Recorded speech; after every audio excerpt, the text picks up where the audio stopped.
दिवस मनाया गया, वहीं हिमाचल प्रदेश में भी इस मौके पर विभिन्न कार्यक्रमों का आयोजन किया गया। इसी कड़ी में वल्लभ क्लस्टर विश्वविद्यालय मंडी में एनसीसी और पत्रकारिता विभाग के संयुक्त तत्वाधान में एक कार्यक्रम आयोजित किया गया। इस कार्यक्रम की अध्यक्षता वल्लभ कॉलेज मंडी की उप प्राचार्य सीमा बाबा ने की। कार्यक्रम के दौरान संविधान निर्माता का जीवन वृत्तांत, संविधान विषय पर आधारित भाषण और पेंटिंग प्रतियोगिता का आयोजन किया गया, जिसमें कॉलेज के छात्र छात्राओं ने बढ़ चढ़कर भाग लिया। भारत के लोग भारत को एक संपूर्ण तथा उसके समस्त नागरिकों को। इस मौके पर सभी उपस्थित समूह को संविधान की शपथ भी दिलाई गई। इस मौके पर कॉलेज उप प्राचार्य सीमा बाबा ने इस मौके पर सभी देशवासियों को बधाई दी। उन्होंने कहा कि संविधान के अनुरूप ही सभी कार्य करने चाहिए, जो कि संविधान की गरिमा को बचाए रखने और देश की अखंडता और सर्वप्रभुसत्ता संपन्नता के लिए अति आवश्यक है। आज हमारे महाविद्यालय में संविधान दिवस मनाया गया, जिसके उपलक्ष्य में ये बताया गया कि संविधान के बिना कुछ भी करना संभव नहीं है। 26 जनवरी 1950 को हमारा संविधान लागू हुआ था और देश की एकता और अखंडता को बनाए रखने के लिए इसे इम्प्लीमेंट किया गया था और उसकी गरिमा को बनाए रखने के लिए आज हमारे एनसीसी और डिपार्टमेंट ऑफ जर्नलिज्म के द्वारा ये दिवस जो है बहुत ही अच्छे तरीके से सेलिब्रेट किया गया।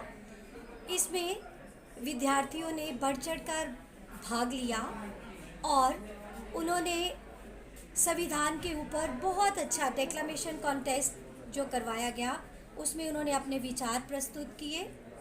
इसके अतिरिक्त हमारे महाविद्यालय में पेंटिंग का कंपटीशन भी करवाया गया।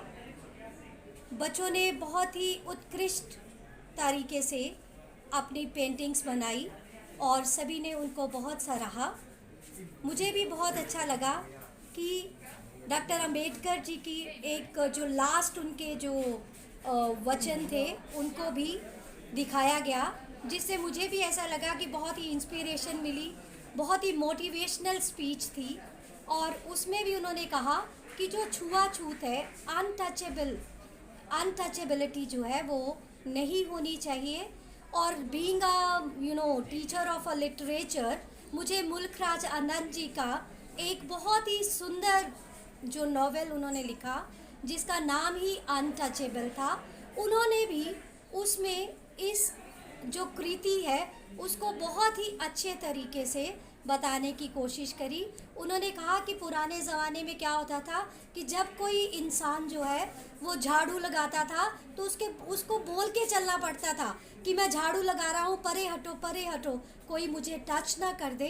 लेकिन उन्होंने इसको इतने तरीके से समझाया कि कोई भी व्यक्ति जो है वो जन्म से बुरा या कोई छूत नहीं होता, बल्कि जो स्थितियां हैं, परिस्थितियां हैं, वो उसे ऐसा बना देती है। और वैसे भी हमारे प्राचीन काल में भी ऐसा था कि जो विभाजन था वो काम के आधार पर किया गया था, लेकिन बाद में ये जातिवाद जो था धीरे धीरे पनपने लगा, जिसके प्रति मुल्खराज आनंद जी ने बहुत ही प्यारे तरीके से अनटचेबल में बताया है। आपको बता दें कि 26 नवंबर 1950 को भारत के संविधान को लागू किया गया था, जिसके चलते प्रदेश भर के सरकारी व गैर सरकारी संस्थाओं के द्वारा इस दिवस को हर्षोल्लास के साथ मनाया गया व संविधान के अनुरूप कार्य करने की भी सभी को शपथ दिलाई गई। के चैनल के लिए मंडी से शिवानी की रिपोर्ट।